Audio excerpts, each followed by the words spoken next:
All right. Well, you know, somebody who's trying to make America great again is Donald Trump. He joins us on the line. Donald Trump, do you think you had something to do with Budweiser changing the name of their beer for the summer? Do they owe you Budweiser money? to America?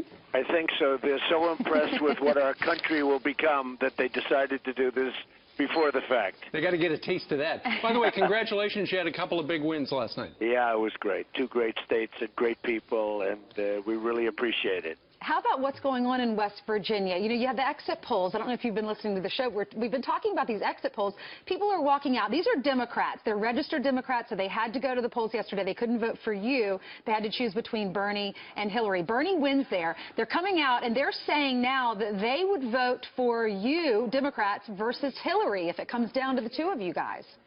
Well, I've heard that, and I've seen that, and I'm not that surprised. You know, we had a rally in West Virginia. It was unbelievable. We had probably 25,000, 30,000 people all told, and it was just an incredible evening. It was under the spirit and everything, and, you know, we're going to put the miners back to work. It's horrible what's happened, and we're going to just put them back to work. And Hillary said, we're going to close the mines, we're going to close up the jobs, we're going to, I mean, I don't even know how she can get any votes, frankly, if you want to know the truth, and frankly, she's not getting too many. Right, But and she's got problems. She's got a lot of problems. You look at this crazy Bernie character, you look at him, and you see what's going on, and she's got some difficulty. There's no question about it. I just wanted to clarify. It was 1/3 of the people, the Democrats, were asked who they would vote for between Donald and Hillary, and 1/3 of them said they'd vote for you. And that's pretty good. I like that number. I really. I bet. You know, considering they're supposed to be Bernie people and they're going to vote for me, I like that. Right. Sure. So do you think it's time for your team to game plan against Bernie Sanders? Because if you look at the New York Post today, they have a point. Bernie Sanders now won 19 states, and they basically have a fun headline, but based on fact, stop the coronation. So do you have to game plan against Bernie, and if there's an indictment against Biden? Well, everything really about Hillary is rigged. She looks like she's going to be able to run. That sounds to me like, you know, I mean, how can she run with what she did with emails? So that's maybe rigged. Who knows what's going on? The Democrats seem to control it. It's a horrible thing. And the election, every time you see it, you know, I call him Crazy Bernie because he's not very good, but probably beating him would be easier. Who's going to run against a socialist and lose? I mean, he's a socialist. You're going to pay 95% tax. But I'd love to run against him in one way, but there's something about running against Hillary that I really do. Sure, I understand that. Just real quick, Donald, but he does better against you head-to-head than Hillary does. Well, I know, but I've never hit him, don't forget. I haven't started on him. I haven't said anything about him. I would start. Maybe I'm going to have to start based on, you know, I just see he wins, and then everybody sits around the table saying he can't win. Well, you did tweet about Crazy Bernie today, and suddenly that's trending. So apparently you had some impact on him. You know, the thing about Hillary Clinton in West Virginia, though, she won by a landslide in 2008 against Barack Obama, and she got smoked by Bernie Sanders yesterday.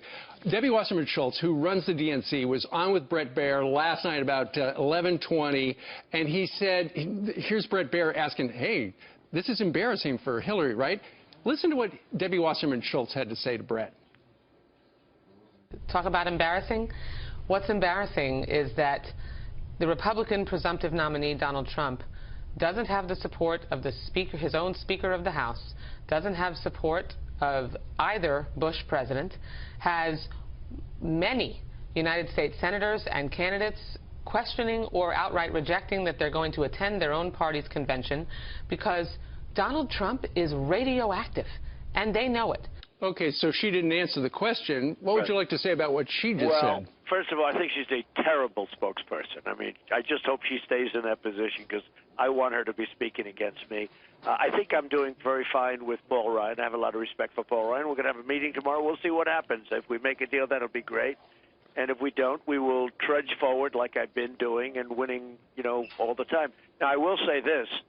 If you look at the vote count, in the history of the Republican Party, I've got more votes than anybody else running for president. And by the way, we have plenty of states left, which I'll win. So we have plenty of states left. And I do have tremendous support within the party. Now, I'm not going to have the Bushes because I hit Jeb very hard. But remember, I hit him hard. Why did I hit him hard? He spent $12 billion on negative ads on me. Everyone says, oh, you hit Jeb so hard, you know, the low-energy stuff. The truth is Jeb Bush spent $12 million on horrible, negative, and very false ads. They weren't even true on me. And then when I hit him, people say, oh, gee, you hit him hard. So I can understand the Bush family sitting it out. I've been, you know, I did I did a good job, frankly, on this. Yeah, but what about Jeb taking the pledge? Well, he lied. I mean, he outright lied. Look, everybody wanted me to take the pledge, so I took the pledge that I would support whoever won. Okay, good. So I took the pledge. Now you have guys like Jeb and lightweight Lindsey Graham, who's a total lightweight. I mean, he totally failed in his campaign, and he does nothing but go on television to speak badly of me. I mean, he's supposed to be running military policy. He said, I've been doing this for years against ISIS. That's Right. why, that's the problem we have. Guys like that with the thinking, his thinking is so far off. Right. That's why we're getting nowhere with ISIS. That's why ISIS is essentially winning, because of, minds like this. But the thing is, Lindsey Graham has no power. It's the President Obama who's winning or losing against ISIS. No, but he sets a strategy. They all set it together. No one he listens sets to a him. strategy, and nobody listens to him. And frankly, if they did listen to him, it wouldn't get. But he also took the pledge, and he, so it's very dishonorable. Okay. When you take a pledge and you don't follow the pledge, it's very dishonorable. But that's okay. Right. That's You never their know. problem. People come around. People will come around. We'll find out about Paul Ryan. Now, some of the things that Paul Ryan has said in the past that he might have issues with you that will come up tomorrow, we think, you would imagine, was about we've learned that the wall, the way it's read by Hispanics is maybe negative. The Muslim ban is another thing. The fact that you didn't disavow David Duke quick enough also bothers him. Those are amongst the things that we learned that Paul Ryan has issues with. Are you willing to talk about that? Well, I disavowed David Duke very rapidly, and I disavowed him on Twitter and everything else. I mean, I don't know. I can't imagine that being a problem because he was disavowed. The wall is the wall. People want the wall. Drugs are pouring into our country, and the wall is something that people want and the Republican Party wants. And forget about polling, because I don't care about polling. I do what's right. But the wall is the wall, and it's going to be built, and the Mexicans are going to pay for it. And I'll tell you, it's going to happen. Mexico is going to pay for there are a lot of it. people who want that. What about the temporary Muslim ban? Well, we have a ban. There are obviously some very bad things going on, and we're going to figure out what's going on, and we're going to be very, very careful. We're allowing Syrians to come in here. We have no idea who they are. We have no paperwork. There's no documentation. They're pouring into the country, our country, by the thousands. You see what's happening in Germany. It's a mess. You look at Sweden and some of these other countries that are taking them. It's a total mess.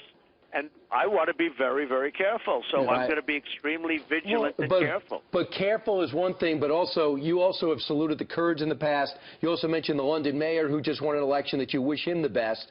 So to make a swooping comment about all Muslims and Donald Trump disliking them, that's not correct either, correct? It's a temporary ban, Brian, and we're going to look at it and we're going to study a problem. We have a problem.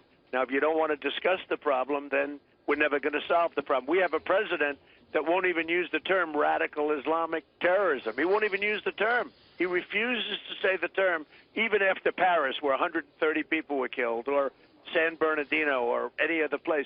I mean, he refuses. Our president refuses to discuss the term, and it's a real problem, not only here but throughout the world. It's a real problem. So we'll figure it out, and we will get it going. But we have to be extremely careful. In fact, I'm thinking about setting up a commission, perhaps headed by Rudy Giuliani, to take a very serious look at this problem. But this is a worldwide problem, and we have to be smart. Well, the meeting is tomorrow, and a lot of people are asking for unity, and they're ready to move forward. A lot of the GOPers are ready to move forward. You've talked last night on Bill O'Reilly's show about your VP list, narrowed it down to 5 people, and you say you're not going to announce your choice until the convention. Why is that? Well, I just think I want to hold it. I don't have a choice yet. I have 5 or 6 people that I think would be very good. And, I do get a kick out of all of these people say they've decided they don't want to do it. They weren't on the list, none of them. Everybody that talks about being, vice president, they've decided not to do it. They weren't on the list, but that's okay. What difference does it make? Let them have fun. They're politicians. Let them have a good time. All right, but you're not going to announce till the convention. Why? Because I think that's traditionally the way it's done, and I like tradition, and I think suspense is a good thing. And honestly, right now I'm vetting various people, and I'll make a determination sometime before the convention, probably announce it during the convention. Okay.